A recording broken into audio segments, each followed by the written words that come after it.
தைப்பூசம் என்றால் என்ன? ஜனவரி முதல் பிப்ரவரி வரையிலான தமிழ் தை மாதத்தில் வரும் முழு நிலவில் தமிழர்களால் தைப்பூச விழா கொண்டாடப்படுகிறது. இது சிவன் மற்றும் பார்வதி தேவியின் மகனான முருகப்பெருமானை கௌரவிக்கிறது. தீமையை நன்மை வென்ற நாளாக இது கருதப்படுகிறது. சிங்கப்பூர், மலேசியா, இலங்கை, மொரிஷியஸ் மற்றும் தென்னாப்பிரிக்கா முழுவதும் உள்ள தமிழ் பேசும் சமூகத்தினரும் இதை உற்சாகமாக கொண்டாடுகிறார்கள்.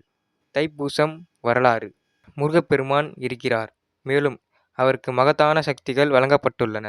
இந்த நாளில் பார்வதி தேவி முருகனுக்கு ஒரு ஈட்டி அல்லது வேல் கொடுத்தார். இது பிரம்மஞானம் அல்லது முழுமையான அறிவின் சின்னமாகும்.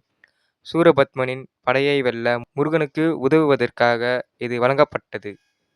தைப்பூசத்தின் முக்கியத்துவம்: இந்த நாளில் உலகத்தை தீங்குகளிலிருந்து பாதுகாக்க அன்னை பார்வதி தேவி அவருக்கு இந்த தெய்வீக ஆயுதத்தை கொடுத்தார். வேல் என்பது அனைத்து தீய சக்திகளையும் அகற்றி பிரபஞ்சத்தில் அமைதியையும் சமநிலையையும் மீட்டெடுக்க முருகப்பெருமான் பயன்படுத்திய ஒளி மற்றும் ஞானத்தின் சின்னமாகும். திரிலோகம் அல்லது 3 வெவ்வேறு பிரபஞ்சங்கள் முழுவதும் மனிதர்களையும் அனைத்து முனிவர்களையும் துன்புறுத்திய தீய சக்திகளை முருகப்பெருமான் வென்றார். 3 அசுரர்களும் மனிதர்களை பாதிக்கும் 3 தீமைகளுடன் ஒப்பிடப்படுகிறார்கள்: ஈகோ, பற்று மற்றும் வெறுப்பு. தைப்பூசத்தை எப்படி கொண்டாடுவது? முருகப்பெருமான் மக்களை அவர்களின் தீய கர்மாவிலிருந்து விடுவித்து அவர்களின் வாழ்க்கையை நேர்மறையால் வளப்படுத்துகிறார். இந்த நாளில் மக்கள் காவடி சுமப்பது போன்ற தவச் செயல்களை செய்கிறார்கள்.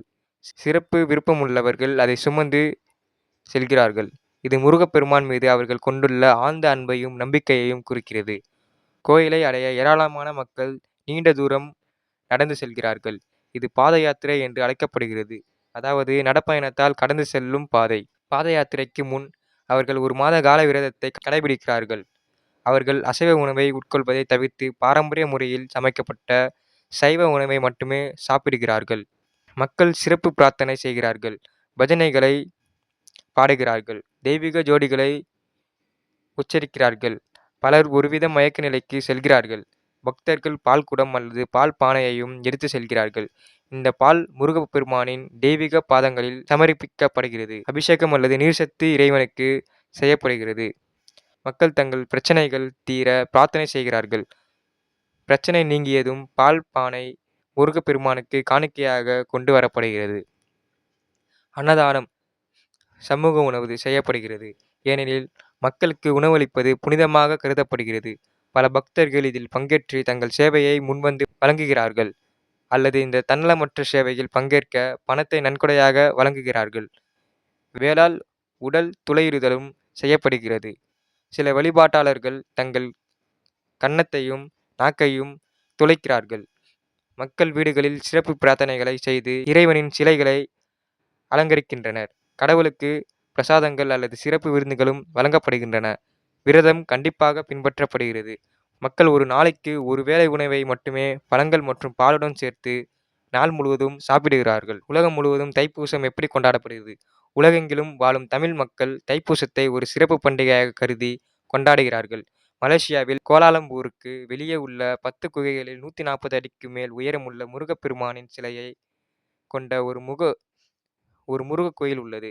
சிங்கப்பூர், இலங்கை மற்றும் பினாங்கில் இந்த பண்டிகை மிகுந்த உற்சாகத்துடன் கொண்டாடப்படுகிறது. அமெரிக்கா, ஆஸ்திரேலியா, கனடா மற்றும் தென்னாப்பிரிக்காவிலும் தைப்பூசம் கொண்டாடப்படுகிறது. தைப்பூசம் கொண்டாடுவதன் நன்மைகள்: மக்கள் தங்கள் பிரச்சனைகளை சமாளிக்க உதவுவதற்காக முருகப்பெருமான் தனது தெய்வீக அருளை பொழிகிறார். இது ஞானம் மற்றும் ஞானம் பெறும் நாள். இந்த நாளில் மக்கள் அறிவை பெறவும் புத்திசாலித்தனத்தின் சக்தியை பெறவும் பிரார்த்தனை செய்கிறார்கள். இந்த சகாப்தத்தில் கல்வியும் அறிவும் மகத்தான முக்கியத்துவத்தையும் நற்பெயரையும் பெற ஒரு சிறந்த கருவியாகும். தெய்வீக வேல் என்பது ஒரு சிறந்த தாயத்து. முருகப்பெருமானின் வேலை நோக்கி திறப்பதன் மூலம் அவர்கள் எந்த வகையான அழிவு மற்றும் தீய விஷயங்களிலிருந்தும் மகத்தான பாதுகாப்பை பெறுகிறார்கள். பெருமளவில் இறைவன் எதிர்மறை ஆவிகளை அழித்து பின்னர் அனைத்து மக்களையும் தங்கள் உறவினர்களாக கருதும் பரந்த மனப்பான்மையை திறக்கிறார். இது வாழ்க்கையில் அமைதியையும் நிம்மதியையும் தருகிறது. தங்கள் உறவினர்களுடன் பிரச்சனைகள் உள்ளவர்கள் அத்தகைய சவால்களை எதிர்கொண்டு அவற்றை வெல்ல முடியும்.